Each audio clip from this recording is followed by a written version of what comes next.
Hi friends, Erin here with Daily Elevations, and as we move into the weekend, I want to send you off with the very real and very magical truth that you are infinite and that everything you long for, desire, look for in the world around you already lives within you.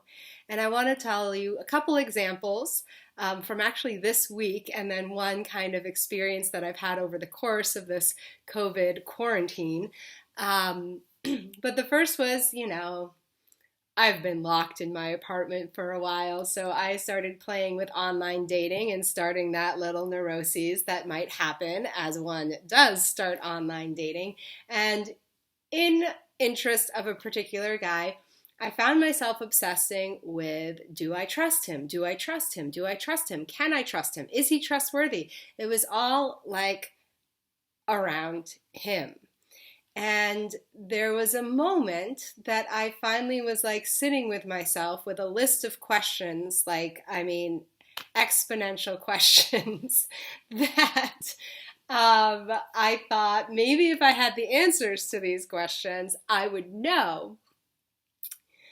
But I also recognize that even if he gives me, that's not going to satisfy this feeling because anything can change. What if he has it's like relationships about communication anyways. So like, what am I thinking I can like guarantee beforehand before like living it? Like the universe really only gives you the truth when you act towards something, and you're going to have feedback to respond to no matter what. And when I actually started realizing that I can't predict the future through questions, no matter how brilliant those questions are, I realized I don't even need to trust him. All I need to connect with is the trust for myself. All I need to connect with is the trust for myself. And as soon as I shifted into that place, there was no more insecurity, there was no more wondering, there was absolute clarity. And, I think that is the perfect example of I'm looking for the answers out there. And that thing that I was looking for was trust. It actually lives in us. It lives in a different form. It lives in a different way, but it lives in the most powerful way that we can access when we go in to find those things that we need rather than look outside of us.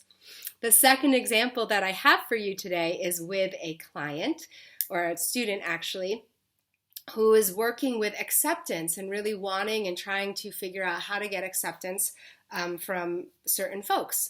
And I invited her to connect with what would you feel inside if you had the acceptance that you were looking for. And I also kind of worked with, she found like that she can be accepting of her own self.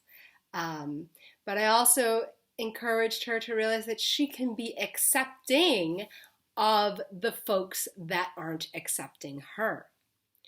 Like, she can actually give the abundance. Like, do you see how that's like, I'm not accepting you, and like, I want you to change, I want you to change too. I want you to change, I want you to change too. I want you to change, I want you to change too. And we never get anywhere with that. We hold that space and that gap and that lack of communication, that lack of understanding, that lack of having our needs met. But when you're just like, oh, wait a second, I can come in, I can accept me and really tap into that, then these guys aren't on the hook anymore. And once we really accept us fully, completely for who we are, we can accept anyone and anything else fully, completely for who they are. And the cool thing, particularly with acceptance of what is, rather than resistance, controlling, trying to figure out how to manipulate our world.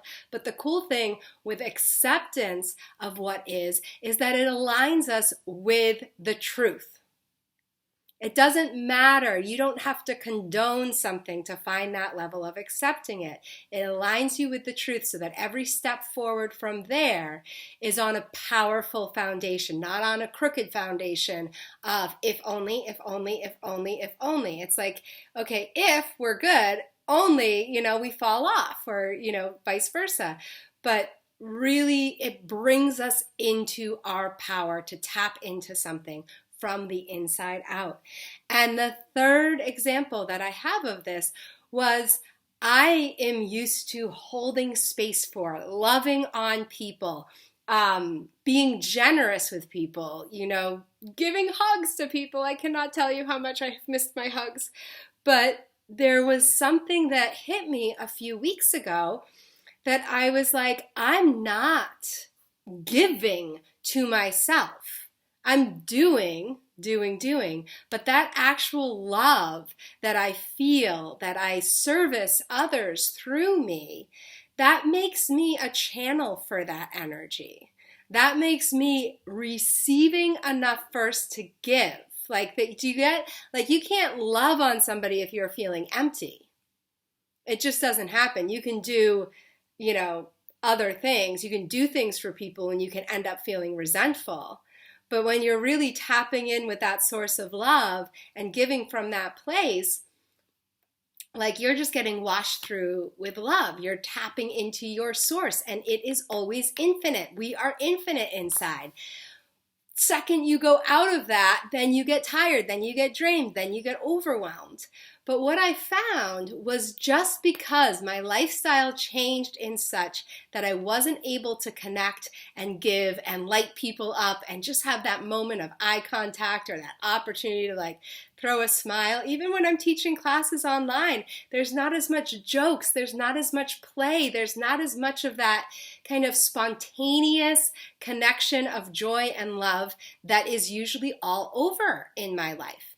And what was really interesting is that I started finding this sadness, this lack of joy. But I realized that a big part of it was just that I wasn't the channel for that in the same way that I was used to being. Does that make sense? I haven't been tapping into that by myself. So therefore, I'm not receiving those gifts within me. I'm not tapping into that source within me. So I'm having this disconnection or dis-ease. But that's always within me. I just had to recognize, oh, I'm not doing this for others. And it was kind of how do I do it for myself? How do I have joy? How do I have play for myself? And part of it was taking time off to be we don't always have to be doing something for purpose. I'm so purpose-based. I'm so grateful that my life is all built around purpose. But sometimes we just have to do things for the sake of doing them, for the sake of the spontaneity or the joy. And I needed to slow down to find that so I could tap into that element of source of just genuine love, connection, freedom, play in the moment too, if all of that makes sense. So as you go through this weekend, you might notice that you're longing for things, that you're needing things. You might notice that one word, that thing that you want so badly, and it might feel so far away from you. And rather than trying to do or be or create it around you through your actions, I invite you to just go inside and connect with that feeling. And see what happens when you find that infinite source within you, because you, I promise, are magnificent. Everything you think you need, it already lives inside you. And it's just a matter of stacking yourself up so that you have that strength, that confidence to act from that place of connection rather than that place of basically it's just a little split apart thing. When you are whole, you have everything. When you separate your parts, when you separate yourself from the things you want, we don't get to live with that abundance and that wholeness. So keep playing, keep enjoying, keep digging deep within you, because you are the reason that you are here. You have the things that this world needs.